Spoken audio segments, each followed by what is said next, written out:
le mang tha mai le sing nun ti la pumun siama phua hi kanan sadon ani jani te kapa la du mai nia kapa hiat reng nan te po ni ta sila thai ei jani chu amei na ni do ni sa ho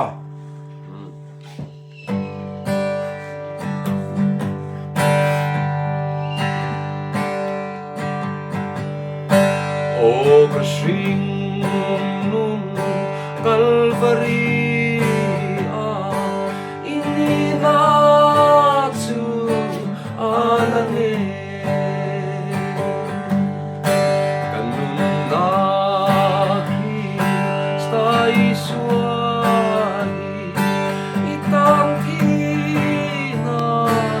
aluni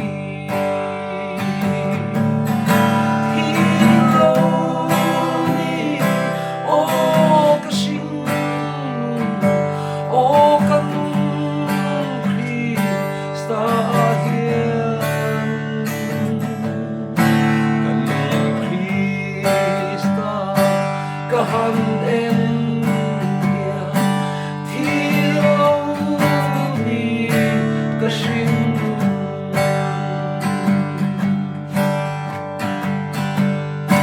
o kasing irem ruaki kalan rem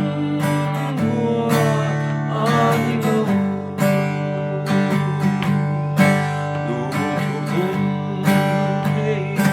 ren Camilo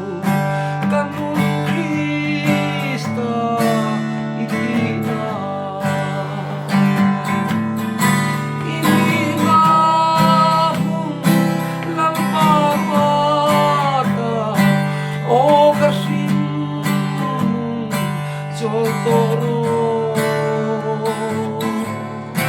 kay polang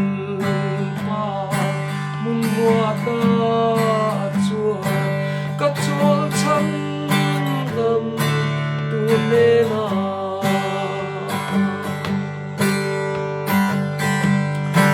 o kasing nuai la ba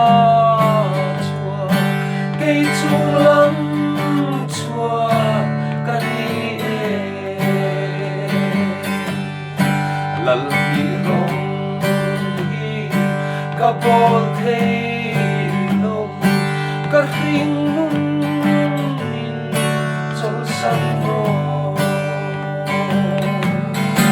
ít chua na bung